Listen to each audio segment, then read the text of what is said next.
Bienvenidos a Masa Crítica, un espacio donde exploramos las historias, innovaciones y reflexiones detrás de los líderes que están transformando la industria alimentaria. En este primer episodio tengo el honor de conversar con Abel, un panadero cuya pasión y creatividad han dejado huella tanto en España como en México.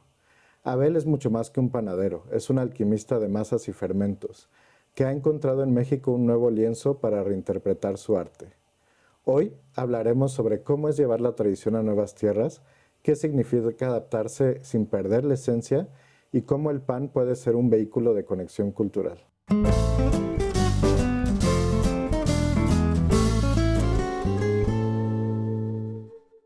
Bienvenido, Abel. Muchas gracias. ¿Cómo estás?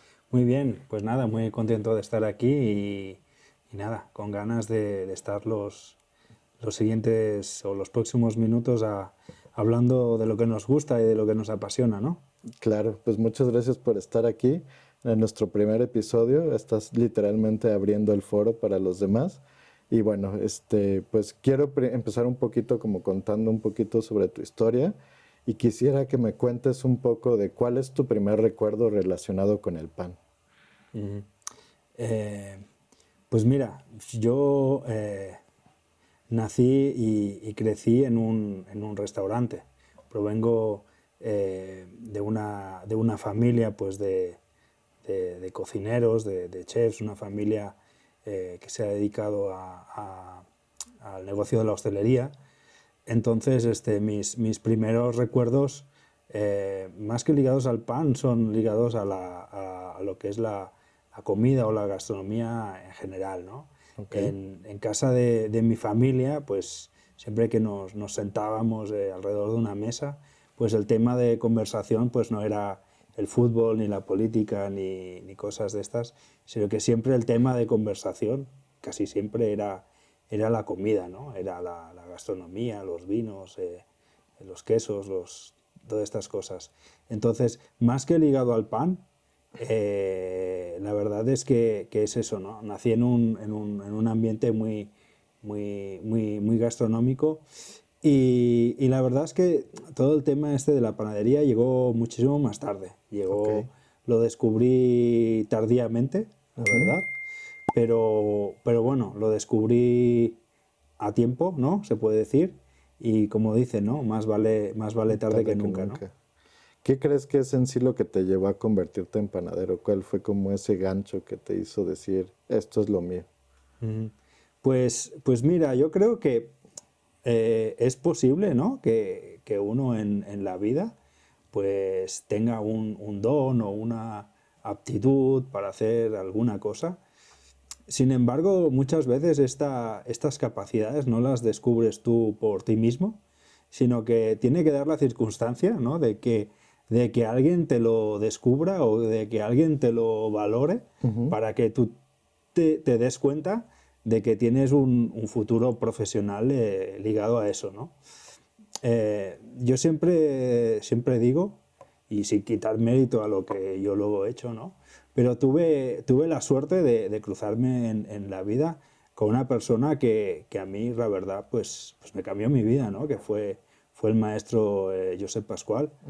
Y yo en su momento, hace más de 15 años, 15, 20 años, pues me empecé a interesar por la panadería pues como hobby y también pues porque las panaderías que había en el barrio donde yo vivía, pues el pan que hacían pues como que no me gustaba. Entonces, si quería comer pan de calidad, pues tenía que ir al centro de Barcelona o ir a determinadas panaderías que me quedaban muy lejos. Entonces empecé a hacer el pan pues por hobby, yo en mi casa. Y claro, hace 15, 20 años no había la cantidad de textos, la cantidad de recursos para aprender de panadería como hay ahora, ¿no? Entonces yo como panadero autodidacta pues hice lo que pude, llegué a donde llegué, pero llegó un momento en que dije, mira, si quiero avanzar necesito estudiar.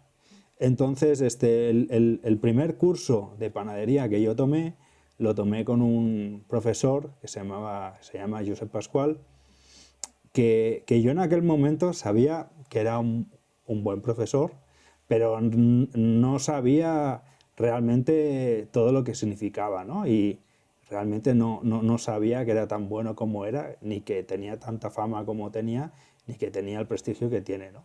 Entonces, tuve la suerte, pues eso, de que mi primer profesor de panadería fue Josep Pascual. Yo siempre digo que si hubiera tomado un curso con otra persona, pues a lo mejor ese curso no me hubiera gustado, me hubiera aburrido, pues a lo mejor aquello hubiese supuesto el fin de mi carrera como panadero, ¿no?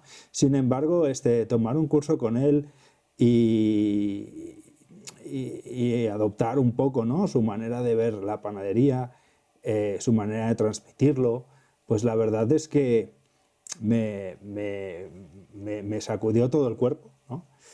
Y luego también tuve la fortuna de hacer amistad con él, de mantener la relación y de que al cabo de unos meses pues me diera la oportunidad de trabajar con él, ¿no?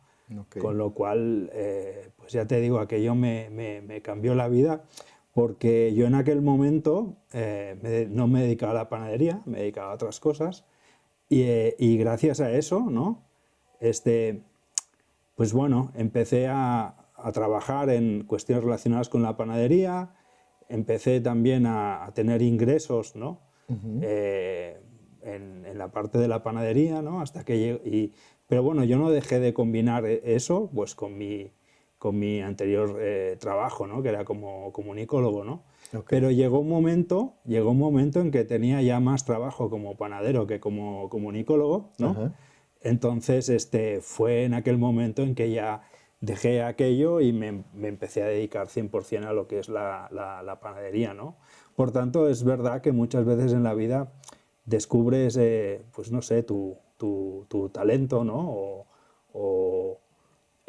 Pues por pura casualidad, ¿no?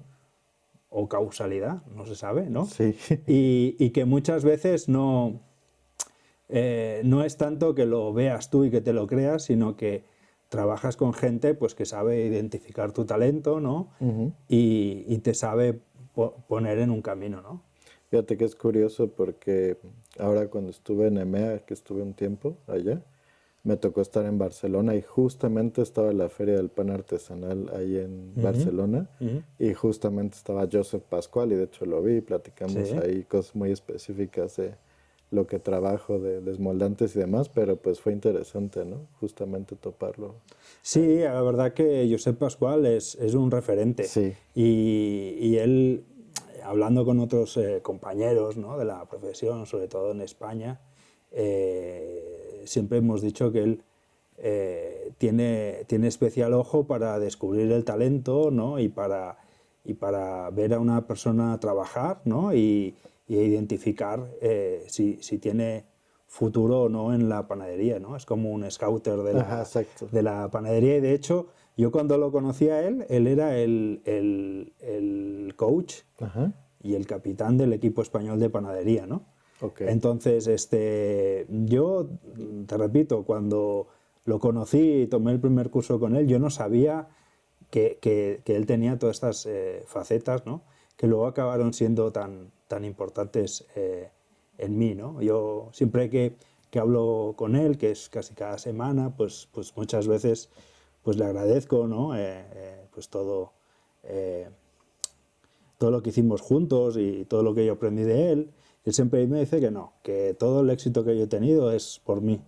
Pero evidentemente que yo a él le estoy muy agradecido porque no sé, yo creo que en la vida y en nuestras profesiones todos tenemos mentores, ¿no? Todos tenemos personas que nos influyen, ¿no?, y que son un modelo, ¿no? Y que en momentos a veces de dificultad y de duda, pues muchas veces pensamos en nuestro mentor y pensamos, pues, ¿qué haría él o cómo lo solucionaría él, ¿no? Ajá. Y eso pues es inspirador, ¿no? Sí, es como esa persona que te da esa chispa que ve y que te apoya, ¿no? Y eso se convierte como en un modelo a seguir un poquito. Así es. Qué bueno. Y cuéntame, ¿cómo describirías tú en general la cultura del pan en España? ¿Cómo crees que se ve allá, sobre todo desde tu perspectiva como español, para después entrar en cómo es en México? Mira, yo distinguiría un poco del papel o de la panadería o de la situación de la panadería en España en las últimas décadas, porque es verdad que ha cambiado. Es decir, tú que conoces la gastronomía europea muy bien, ¿no? En España es conocido y reconocido por ser uno de los países de Europa y del mundo con mejor gastronomía, ¿no? Pues a la par pues con Francia, con España, ¿no? Sin embargo, si tú hablas con gastrónomos que ya tengan una edad y una trayectoria, o incluso si miras en libros de gastronomía, libros antiguos, de la misma manera que la gastronomía española está muy bien valorada, el pan de España no está bien valorado. Es decir, la comida o la gastronomía de España o los vinos de España están a un nivel más alto que su panadería. ¿Sí?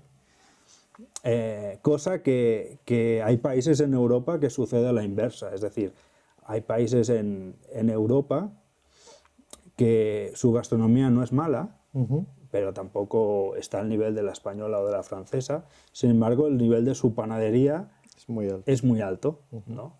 Entonces, España, ya te digo, el punto de partida en las últimas décadas era bastante bajo. España tenía fama de ser uno de los países de Europa donde peor pan se comía. ¿Sí? Sin embargo, en los últimos años, la verdad es que el nivel de la panadería en Europa ha subido mucho. ¿Sí? Por un lado, aspectos que han ayudado. Pues yo creo que toda la parte de lo que es la formación, es decir, al final en España en los últimos años los panaderos, sobre todo los artesanales, pues han invertido mucho dinero en educación, en formación, muchos han ido a escuelas europeas a formarse, ¿no? Y luego, desde luego, la transmisión del conocimiento ha sido fundamental para subir un poco el nivel de la panadería en España y ponerla al nivel de su gastronomía. Eso para mí es fundamental, ¿no?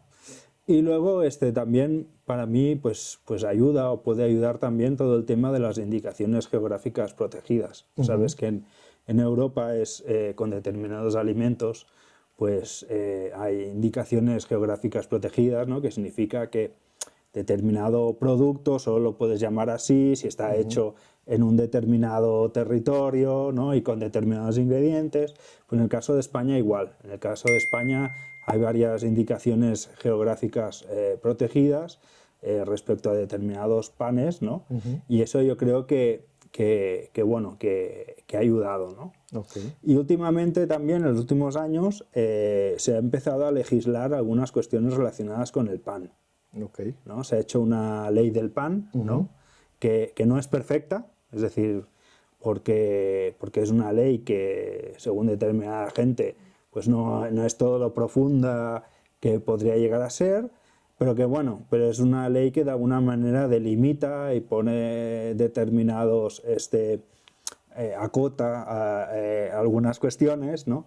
Y viene a poner un poco de orden en lo que es la panadería artesanal de España, por ejemplo, en cuanto a si es un pan, decimos que es un pan integral, pues qué porcentaje de integral ha de tener, ¿no? Claro. Si un pan es de masa madre, pues cuánta masa madre ha de tener, ¿no? Es decir, son cuestiones que aquí en México todavía no se ha entrado, pero yo creo que tarde o temprano se entrará.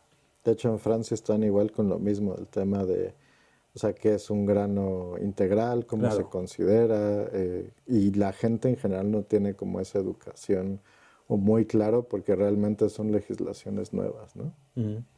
Y ahí, por ejemplo, ¿cómo ves tú en comparación? Digo, sabemos que mucho de la panadería que hay en México vino de España, obviamente por la conquista.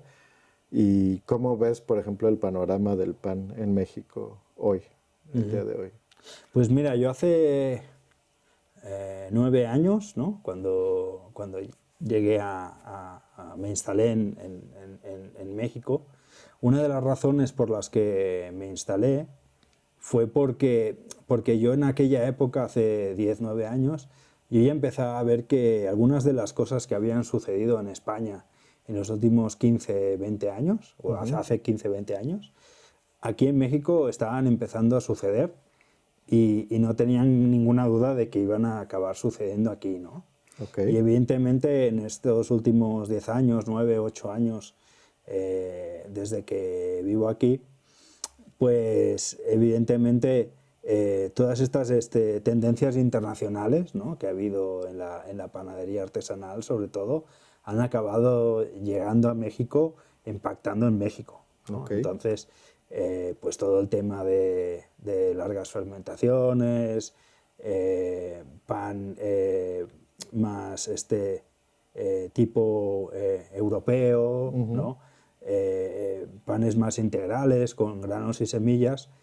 Todo esto ya se veía que iba a llegar, ¿no? En aquella época, pues hay una palabra que aquí en México utilizáis mucho, que es la palabra tropicalizar, ¿no? Ajá, sí. Entonces, si en aquella época pues había baguette, entre comillas, o chavatas, ¿no? Ajá. Que para los que venimos de allí y somos de ahí lo veíamos y pues, será baguette en la forma, ¿no? Porque Sí, claro. a una baguette francesa no se parece en nada.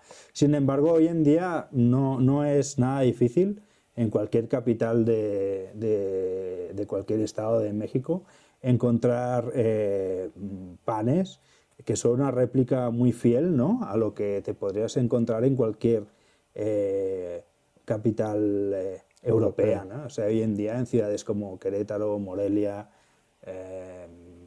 Guadalajara, México. México, la que sea, pues no es difícil encontrar un croissant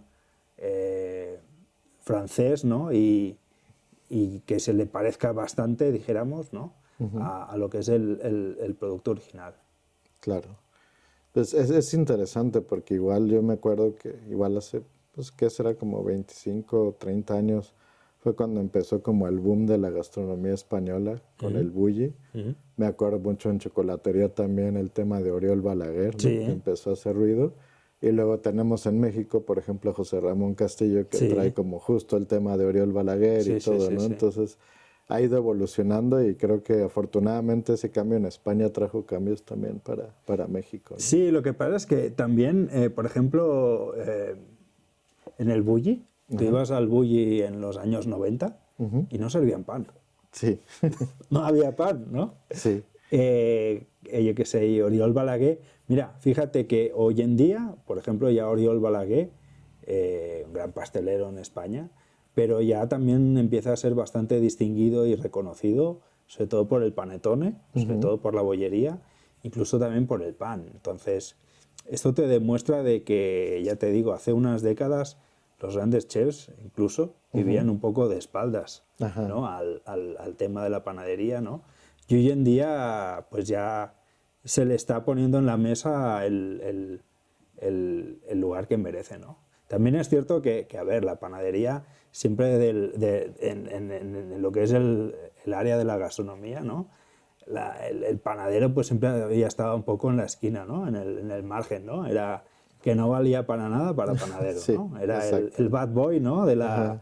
la gastronomía, ¿no? Y eso que hoy en día la gastronomía o ser chef, cocinero, tiene un prestigio que hace muchos años no tenía, No ¿no? estaba. Yo me acuerdo cuando yo era adolescente, ¿no?, y tenía que decidir qué hacer, ¿no?, qué estudiar, qué trabajar. Claro, ya te digo, yo nací y crecí en un restaurante, pero cuando yo era adolescente, dedicarte a la cocina o a la panadería era lo peor de lo peor.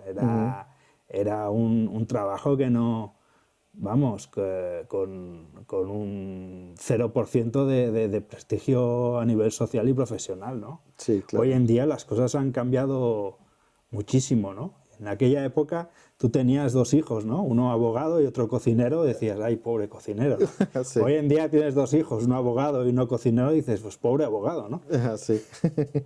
Es muy chistoso porque, bueno, ya ves, mi abuelo también era chef, mi papá era hotelero, restaurantero, y a mí me pasó lo mismo cuando yo estaba decidiendo qué estudiar, quería ir a cocina, y mi papá me dijo, no, estudia otra cosa, algo más general, ya con el tiempo, pues verás. Pero sí, igual en México en ese entonces, pues ser chef no era nada. Digo, tenemos ahí a Sergio Camacho, amigo en común, que igual pues le tocó como que ser pionero, Mm. pero pues sí, era complicado decirle a alguien, oye, voy a dedicarme a esto, porque no había mucho prestigio, no había muy buenos sueldos y la industria afortunadamente cambió y cambió para bien, ¿no? Claro, también en aquella época los planes de estudio de cocina o de panadería eran muy breves. Incluso eran diplomados, no era Incluso una eran carrera. diplomados, no era una carrera, ¿no? Entonces, yo por eso, ya te digo, en su momento decidí estudiar otras cosas. Se me daba bien leer, escribir, eh, me gustaba la historia, me gustaba el cine, me gustaba la política. Yo estudié comunicación y marketing, también Ujú. estudié idiomas, y porque pensé, mira, si al final acabo en el mundo de la gastronomía, pues mira, lo tengo en casa, ¿no? Ajá, Y no me parece que sea algo tan difícil, ¿no? Como para podérmelo sacar más adelante, ¿no? claro. Pero entonces yo decidí ir por otro camino. Que de todas maneras, a mí haber estudiado comunicación, haber estudiado marketing, haber estudiado idiomas, me ha ayudado luego, porque desde hace muchos años pues tengo la suerte, ¿no? de publicar artículos en revistas profesionales de panadería, ¿no? en presentar eventos, en organizar también eventos, ¿no? En hablar en público. Ujú. Yo creo que hoy en día, evidentemente, si te dedicas a la gastronomía, lo fundamental es saber cocinar, ¿no? Sí, Pero hoy en día todas las habilidades y todas las aptitudes que tengas, ¿no? Pues la verdad que te ayudan muchísimo, ¿no? Hoy en día, Josep Pascual, por ejemplo, me decía, ¿no? El pobre del panadero que solo sepa hacer pan, ¿no? ajá, Es decir, hoy en día hay tanta competencia, ¿no? De que ya no solo has de saber hacer bien tu producto, sino que lo has de saber promover. promover, ¿no? Saberlo vender, Ujú. saberlo presentar, ¿no? Y utilizar todas las herramientas que tienes a tu alcance para venderlo de la mejor manera posible, ¿no? Sí. Y bueno, hace rato nos platicabas un poquito también del tema de qué te motivó a venir a México, ¿no? Me interesaría saber cómo fue esa transición en tu vida personal y profesional. Sí, mira, yo hace unos años antes de venir a México, a ver, mi mujer es de México y bueno, por temas familiares pues ya teníamos pensado dejar España y venirnos a México. Y yo unos años antes de venir a México pues conocí a una persona que iba a abrir una panadería de concepto francés Ujú. precisamente en Morelia.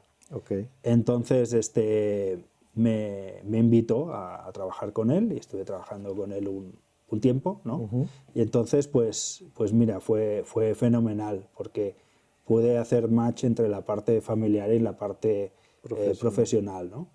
Eh, yo había estado en México muchísimas veces, pues desde el año 2000 que conocí a mi mujer, pues llevo viniendo a México pues, desde cada año. Ujú. Incluso había venido a México varias veces a Mexipan a participar en la feria cuando yo Ujú. vivía en España. Y bueno, tenía amistades y contactos que me animaban a venir a vivir a México, ¿no? Pero como tú comentas, la adaptación, pues siempre hay un periodo ahí, ¿no? De que no sabes si la decisión ha sido correcta o no, ¿no? Correcta. Y luego también hay otra cuestión, ¿no? Es que más allá de que hablemos el mismo idioma, pero la cultura laboral es diferente. Ujú. La cultura laboral es diferente y luego los criterios de calidad y la manera de trabajar es distinta, ¿no? Ujú. Entonces, al final, cuando cambias de país, pues te has de adaptar a la manera como es la gente en el país, cosas que en España son muy comunes, ¿no? A la hora de trabajar, pues como alzar la voz, ¿no? O como ser más directo, más Ujú. franco, eh, a la hora de decir las cosas y aquí no está tan bien visto, ¿no? Ajá. Es decir, esas cosas, pues evidentemente te has de adaptar a la manera de ser y a la manera de trabajar de aquí, ¿no? Y luego hay otras cuestiones que también forman parte de la adaptación y del aprendizaje, que es más relacionado con tus conocimientos en panadería y sobre todo el tema de los ingredientes, ¿no? De las materias primas, ¿no? Yo me acuerdo que cuando yo vine a vivir a México e intentaba hacer pues las mismas recetas, los mismos panes que yo hacía en España, ¿no? No quedaban No me igual. quedaba, Sí, ¿no? Entonces digo, a ver qué pasa si es que tendré que volver a estudiar panadería, ¿no? O sea, a ver si es que lo aprendí mal o sí, cómo puede ser que las baguettes que me quedaban tan bien en España aquí no me queden, claro. ¿no? Entonces, al final te has de dar cuenta de que las harinas aquí en México no Son son muy iguales diferentes. que las de España, ¿no?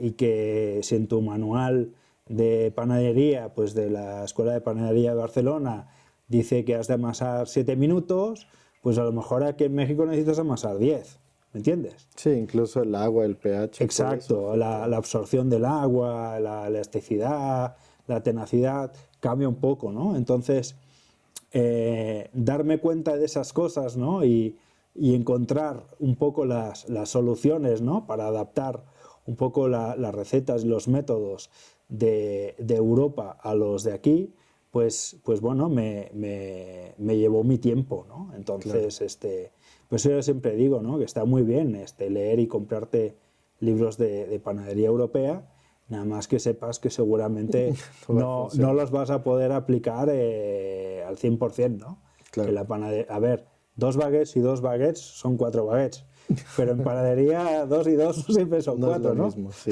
exactamente.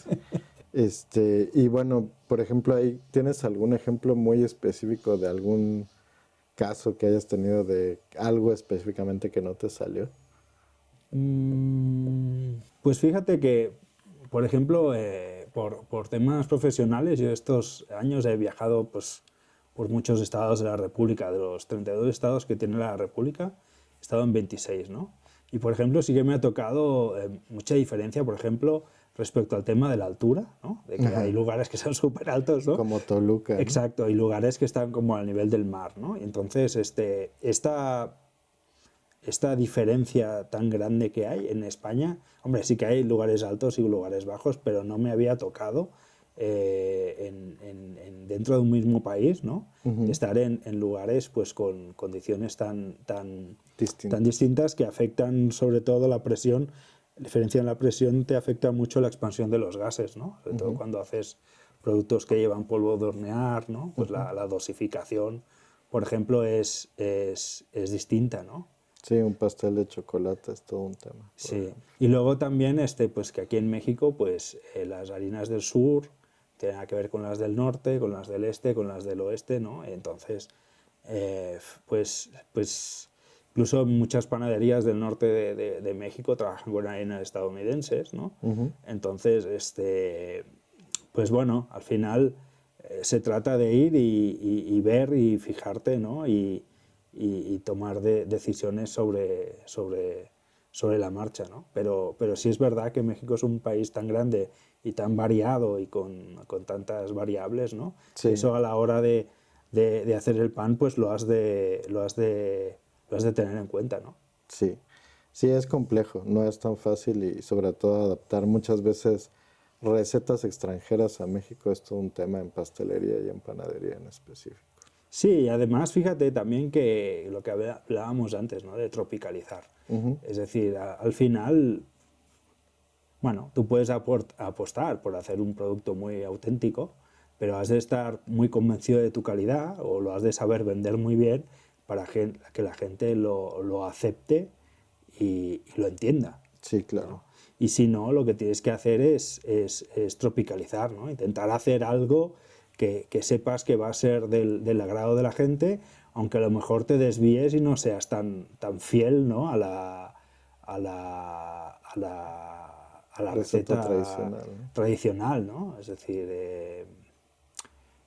no sé, podemos hacer una panadería, pues eso, muy apegada a la de tradición francesa y gustará a determinada gente, pero hay determinada gente que no, ¿no? Sí. Entonces, también o puedes hacer un producto muy de nicho, o intentar hacer un producto más transversal que llegue más a la mayoría, ¿no? Y luego, no olvidemos que el 90% de la gente o más, pues no tiene el gusto ni tan refinado, ni es tan exigente, ni le pide tantas cosas al pan Ajá. como tú y yo le pedimos, ¿no? Sí, claro. Entonces, la mayoría de la gente pues tiene unos gustos que son, pues bueno, que Sí, son los más que son, sencillos, más más básicos. sencillos o no son expertos ni tienen por qué serlo, ¿no?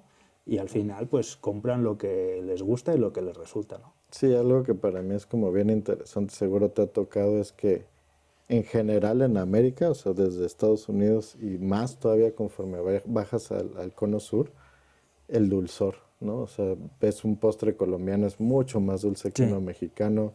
Luego en Argentina son dulce sobre dulce sobre dulce. Y pues también tienes que adaptarte, ¿no? Porque obviamente un producto que no tenga el dulzor que la gente espere va a ser un problema, ¿no? Sí, ¿no? A ver, en Europa, bueno, sobre todo en Francia, por ejemplo, yo veo que el pan dulce cada vez es menos dulce, ¿no? Ajá. Vemos panes dulces con brioche con 100 gramos de azúcar por kilo de harina, ¿no? Ujú. En cambio aquí en México lo normal son 250 o 300 gramos Sí, de azúcar por kilo de harina, ¿no? Entonces, es una bomba, ¿no? Entonces, creo que es una cuestión que es cultural, ¿no? Pero yo creo que en los próximos años veremos que la panadería del continente americano, incluido la mexicana, poco a poco va a tener que ir reduciendo un poco la cantidad de azúcar, porque es que no puede ser un pan con un 30% de azúcar, ¿no? sí, digo, Para mí es demasiado. las normas nuevas y el etiquetado están ayudando mucho, pero sí, sí es un tema complejo, ¿no? Así es. Igual, digo, algo interesante de tu carrera y que es muy similar a la mía y es como ese paso de algo más artesanal hacia algo más industrial. Me gustaría entender desde tu perspectiva cómo ves ese cambio y qué papel juega la tecnología cuando estás tratando de escalar un producto como una barrita o un pan a un volumen de alta producción, ¿no? Bueno, a ver, muchas veces la frontera entre artesanal e industrial, ¿no? O semi-industrial, a veces no sé, dónde acaba un concepto y empieza el otro, El otro. ¿no? Es decir, porque yo me he encontrado en muchas empresas que no es que hagas un producto industrial, lo que haces es un producto masivo, Ujú. ¿no? Pero el proceso no deja de ser Artesanal. artesanal, ¿me Ujú. entiendes? ¿No? Entonces, claro, a partir de qué número empiezas a decir que es artesanal y dices que es industrial o semi-industrial, ¿no? Ujú. O qué lo distingue, que haya una parte del proceso que sea manual o que sea todo a máquina, que intervenga más o menos la mano del hombre. Entonces, Ujú. muchas veces o que lleve aditivos, que no los lleve. Entonces, muchas veces es un poco difuso, ¿no? El tema de qué adjetivo Ujú. ponerle a la panadería, ¿no? Ok. Entonces, evidentemente, yo creo que sí, que el tema que marca la diferencia en cuanto a la regularidad, ¿no? Y en cuanto a la productividad es la cuestión de la maquinaria, ¿no? Es Ujú. decir, llega un momento en que si tú quieres aumentar la producción, no solo aumentar la producción, sino asegurar la calidad, Ujú. ¿no? Asegurar una uniformidad, ¿no? En el peso, en el tamaño. Necesitas, en primer lugar, conocimientos técnicos, ¿no? Ujú. Y en segundo lugar, maquinaria, ¿no? Que es lo que de alguna manera te va a distinguir, ¿no? En una mayor productividad y una mayor regularidad del producto, ¿no? Entonces, cuando tú eres un panadero exitoso, ¿no? A nivel artesanal, pues lo que quieres es expandirte, lo que quieres es crecer, ¿no? Claro. Y la única manera de conseguirlo es, pues eso, es con conocimiento y es con maquinaria, ¿no? Y luego no me quiero olvidar también del tema de lo que son las materias primas, ¿no? Es decir, usar materias primas más profesionales y luego pues utilizar pues también una serie de maquinaria, pero también de materias o de utensilios o de tecnologías que te ayudan a ser mucho más eficiente, ¿no? Pues estoy hablando desde tipo de charolas, antidesmoldantes, papeles, Emulsionantes. emulsionantes, todas estas cosas que yo creo que es lo que un poco le falta al panadero artesanal, ¿no? Conocer que existe también un montón de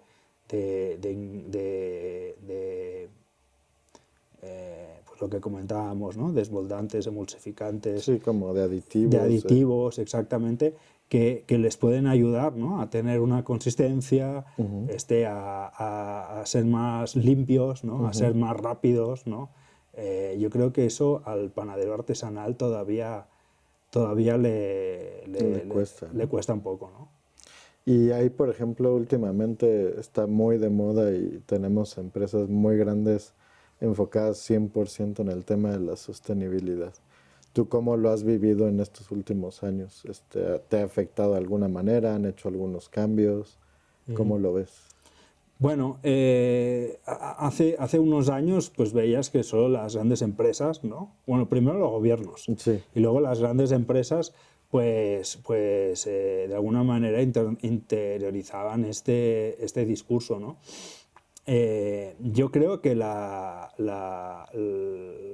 las panaderías, no importa su tamaño, no importa su alcance, pues tienen que tomarse en serio la cuestión de la sostenibilidad. Eh, por varios motivos, ¿no? Es decir, al fin y al cabo, la materia prima principal que utilizamos los panaderos es la harina, y la harina no es una cosa que se recoge del campo ya en forma de harina, sino que viene sí, del trigo, ¿no? Es decir, los panaderos tenemos una conexión y una relación muy directa con con el campo, ¿no? con el campo y con el medio ambiente, ¿no? Entonces no podemos pensar que eso que como que no va con nosotros, ¿no? Es más, yo creo que al ser una industria que somos transformadores, ¿no? Al final transformamos lo que es el trigo, ¿no? En un alimento como es el pan, ¿no? Yo creo que tenemos detrás una cantidad muy importante de argumentos muy válidos para el storytelling, ¿no? Y tenemos que aprovechar, ¿no? Esa cercanía y esa conexión que tenemos con el sector primario, pues para de alguna manera también combatir toda esta mala prensa y toda esa mala imagen que en los últimos años ha tenido el pan como alimento, ¿no? Es Sí. decir, entonces creo que la relación y la apuesta por la sostenibilidad es fundamental, ¿no? Y luego también otra cosa, ¿no? Que es el tema de la territorialidad, ¿no? Al fin y al cabo, yo estoy muy a favor de todas esas panaderías pues que intentan utilizar también granos locales, ingredientes de proximidad, ¿no? Y poner en valor pues los ingredientes con los que trabajan, ¿no? Incluso Claro. establecer alianzas con productores locales, ¿no? Y de alguna manera vincular lo que es el pan con el territorio, ¿no? Yo creo que pocas profesiones tienen algo en sus manos tan valioso y con tanto potencial como los panaderos, ¿no? Estoy de acuerdo. De hecho, es todo un tema porque para mí el pan va más allá de un alimento, ¿no? Sino como que es parte de una cultura igual que la cocina y es súper importante poder integrar como todas estas partes de la cadena de suministros y realmente pues que el pan tenga como ese background, digamos, social y cultural que debe de tener, ¿no? Y bueno, aquí como para cerrar en este tema específicamente de lo industrial, ¿cómo imaginas tú el futuro del pan o qué tendencias crees que van a marcar la industria en los siguientes 10, 15 años? A ver, yo veo el pan industrial, ¿no? El pan envasado y sobre todo el pan congelado, yo lo veo muy fuerte. Lo veo muy fuerte y veo que en los últimos años no está yendo a menos, sino que está yendo a más. Okay. ¿No? Está yendo a más. Y mucho más aquí en México, ¿no? Con la gran fuerza y con el gran impacto que está teniendo en el sector retail todo el tema de las tiendas de conveniencia, ¿no? Todas estas tiendas, ¿no? Que están por todas partes, ¿no? Y en todas partes venden productos de panadería, ¿no? De envasada, snacks de panadería, pan envasado, ¿no? Entonces, esto va a más, evidentemente, ¿no? Y por otro lado, en el tema de autoservicio, food service, pues ves también cada vez, también el bakery café, por ejemplo, ves también cada vez más el mayor peso que está adquiriendo todo lo que es la parte del pan y la bollería, el pan dulce congelado. En sitio, ¿no? Que lo calientan. Exacto. Al momento. Que bueno, también hay que decir que hoy en día la verdad es que estas industrias del pan congelado, la verdad que hacen el producto muy bien. La verdad es que hoy en día en el mercado pues hay players fantásticos, fenomenales, lo hacen muy bien, la verdad. Y la verdad que para la persona que tiene una cafetería, un hotel, ¿no? Pues es fenomenal porque es muy práctico, ¿no? Están hechos con ingredientes, pues en muchos casos con mantequilla, que es buena, y la verdad que hacer esta bollería francesa, ¿no? Tú por tu cuenta, from scratch, ¿no? Con una laminadora, comprando mantequilla al precio que va, con la merma que hay a la hora de hacer estos productos, pues la verdad es que es muy arriesgado, ¿no? Entonces, no me extraña pues, que muchas cafeterías y muchos hoteles pues prefieran ofrecer pan dulce europeo congelado, pero bien hecho, la verdad, ¿no? Entonces, yo veo, ya te digo, que lo que es el producto industrial envasado o semi-industrial envasado, ¿no? Y la parte del pan congelado, a menos no va a ir. Yo veo que o se va a mantener o va a ir a más. Va a crecer. Entonces, yo creo que un poco el trabajo o la misión del panadero artesano es mantener su cuota, es decir, intentar no perder cuota año a año, ¿no? Y por otro lado, pues, mira, yo tenía un amigo, una vez me hizo una reflexión y yo la verdad es que estoy 100% de acuerdo con él, ¿no? Me dijo que en el futuro, en los próximos años, habría... O sea, una empresa de panadería podría ser exitosa en dos casos, ¿no? Okay. Una empresa de panadería puede ser exitosa si hace un producto de una calidad máxima, absoluta, ¿no? Y que el mercado pues, se lo reconozca, ¿no? Claro. Y por otro lado, él me hablaba también de que una empresa de panadería podía ser muy exitosa si era una empresa que desde el punto de vista empresarial y financiero estaba muy bien gestionada. Okay. Más allá de que a lo mejor el producto que hiciera no fuera de la mejor calidad, ¿no? Pero si hacía de un producto de una calidad media, aceptable, pero estaba muy bien gestionada, pues que también podría ser una empresa muy exitosa, ¿no? O hacer las dos cosas a la vez, ¿no? También podría ser, sería, ¿no? Lo ideal, ¿no? Sería lo ideal. Pero bueno, para mí la respuesta es esa, ¿no? Es decir, de que el panadero artesanal pues tiene que intentar mantener su cuota, ¿no? Es decir, o haciendo un producto excelente, ¿no? Y pidiendo y que el público luego se lo pague, ¿no? Como corresponde, o eso, ¿no? O gestionando muy bien la parte haciendo muy bien los números, que se suele decir, ¿no? Claro. Pero bueno, tanto para una cosa como la otra, lo que se necesita al fin y al cabo es conocimiento, ¿no? Exactamente. Si tú pudieras hoy darle un consejo a tu yo joven, a un panadero que está empezando o a alguien que le llama la atención el pan, ¿qué le dirías? Bueno, en primer lugar que se forme, ¿no? Es decir, hoy en día no es como antes, hoy en día puedes elegir, hoy en día, pues no sé, hay muchas instituciones, escuelas, sobre todo en el extranjero, que dan una formación muy buena, ¿no? Entonces yo creo que la formación es fundamental.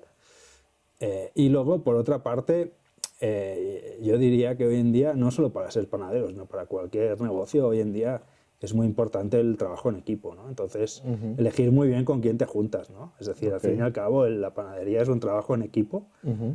Seguramente te tendrás que asociar con otra persona, ¿no? Y lo que se trata es eso, de que escojas muy bien tus compañeros de camino. Si es posible, no busques a alguien que sea igual a ti, sino una persona que te complemente, ¿no? Y hoy en día, pues los equipos son interdisciplinarios, ¿no? Y como decía antes, hoy en día, para hacer pan o para vender pan, no solo necesitas saber de panadería, necesitas saber de muchas cosas, ¿no? Entonces, juntarte... Y de hecho, hoy en día, algunas de las experiencias o negocios más exitosos de panadería, no solo en México, sino en todo el mundo, pues están siendo protagonizados por gente que no son panaderos, que no nacieron en una panadería, o que tienen estudios o que provienen de otras áreas, ¿no? Entonces, para mí es fundamental eso, ¿no? Formar equipos interdisciplinarios, ¿no? Y en la parte de montar equipos, pues para abrir una panadería, sobre todo la parte de la psicología, la parte de saber organizar a la gente, ¿no? Saber motivar a la gente y poder crear un ambiente de trabajo sano, ¿no? Dentro de que, bueno, tú sabes que en general todos los trabajos relacionados con la gastronomía y la panadería, pues en general pues no destacan, ¿no? Por ser ambientes tranquilos, ¿no?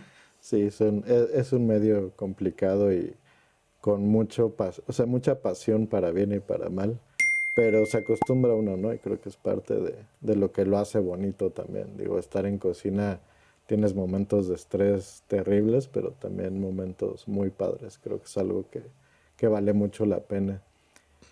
¿Qué significa para ti hoy mezclar culturas de algo tan básico y universal como el pan? Ahora que estás pues, precisamente en México, ahora que estás por moverte a lo mejor hacia otro lado, Estados Unidos, ¿qué crees que sea lo fundamental de esas mezclas? Pues mira, yo personalmente soy un enamorado de la contaminación cultural, ¿no? Ok.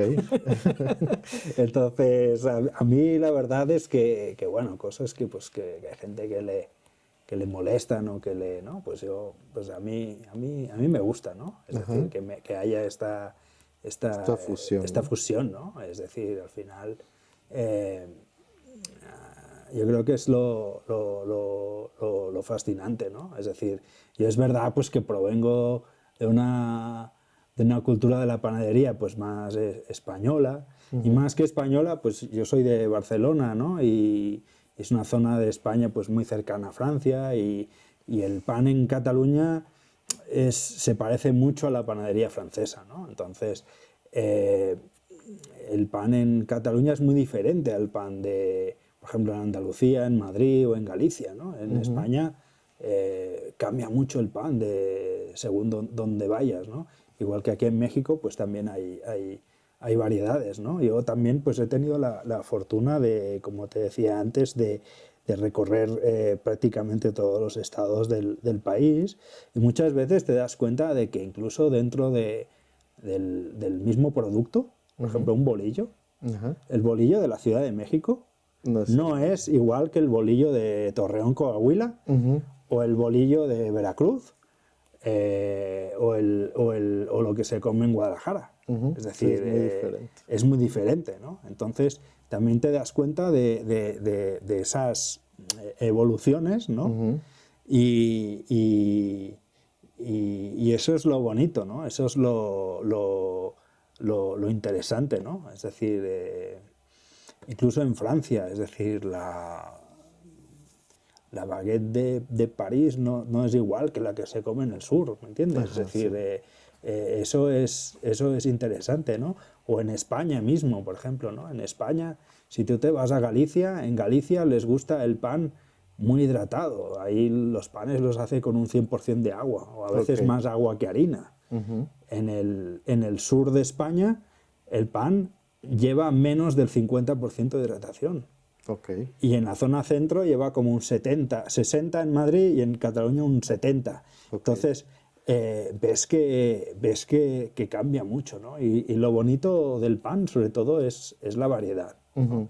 Y en México, pues bueno, también lo bonito y lo interesante es ver la variedad que hay, ¿no? Sobre todo en pan dulce, ¿no? Y bueno, yo siempre que hablo con el antiguo presidente de Canaimpa, con Antonio Arias, siempre me dice que México es el país del mundo con más variedades de pan De pan. dulce, ¿no? No Y lo dice dudaría. 800, ¿no?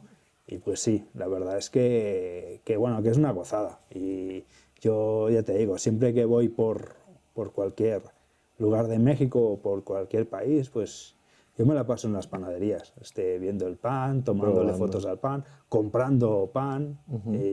Y luego, pues como buen panadero nerdo que soy, pues con un montón de fotografías de panes en el celular y con mi Moleskine, donde cuando llego al hotel, pues hago mis anotaciones, ¿no? Respecto a lo que me ha gustado de ese pan o a lo que me ha llamado la atención, ¿no? Claro.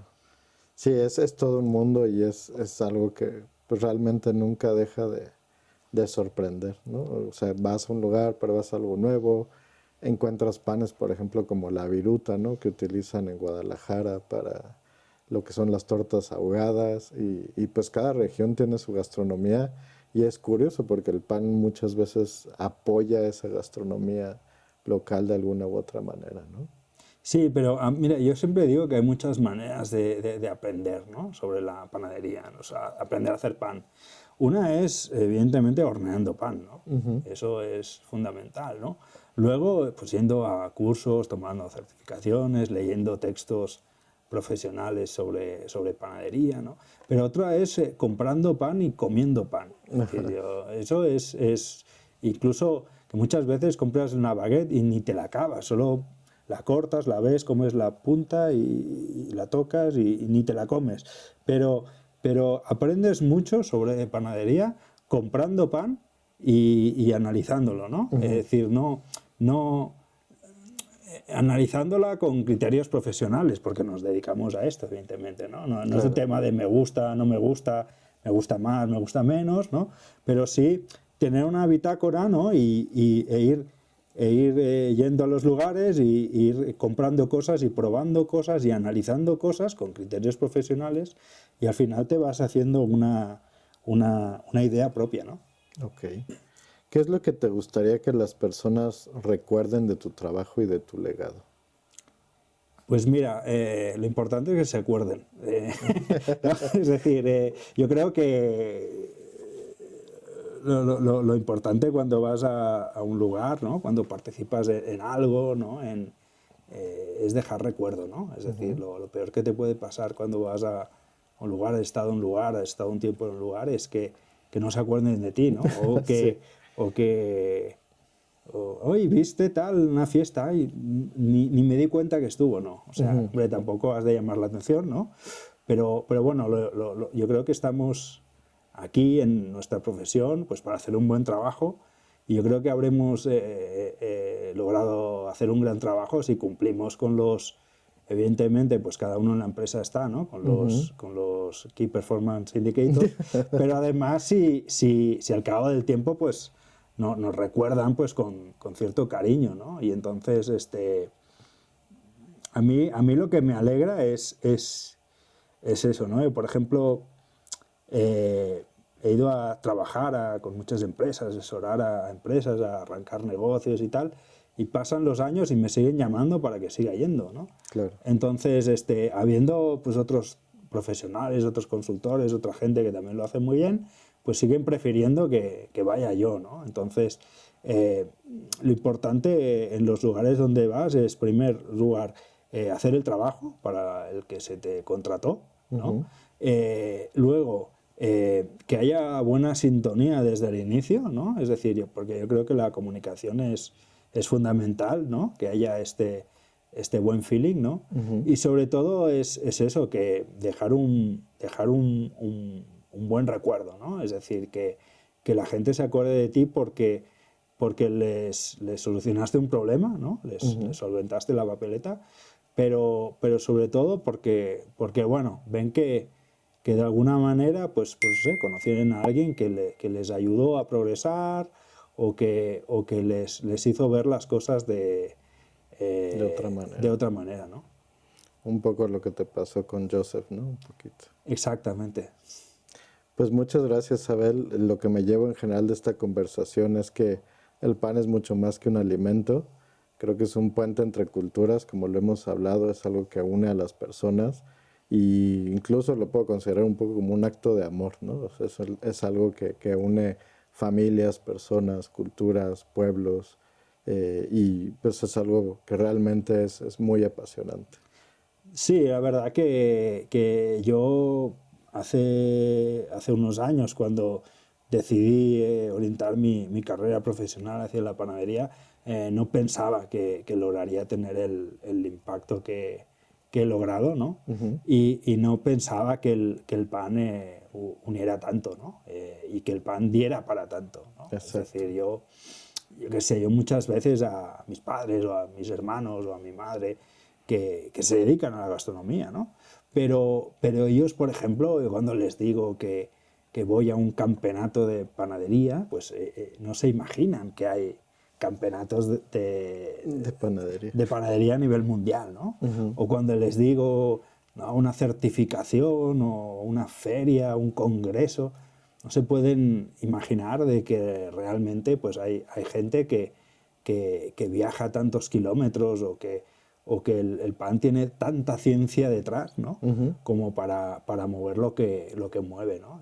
También la verdad es que la panadería es un mundo que hasta que no estás dentro no te das cuenta de lo que es, de lo que mueve, sí. y de la gente que hay, ¿no? Entonces, ya te digo, yo no pensaba que el pan moviera tanto, la verdad, y no pensaba que gracias al pan podía haber tenido el impacto que he tenido en esta industria, ¿no? Entonces, pues agradecido, la verdad que agradecido porque por haber descubierto esto tarde, porque no, ya te digo, tarde, no es algo que yo, a pesar de provenir de una familia gastronómica, pues yo lo descubrí tarde, pero bueno, afortunadamente a tiempo, ¿no? Porque gracias a la panadería pues he podido viajar por un montón de países y conocer a gente increíble pues como tú, ¿no? Gracias.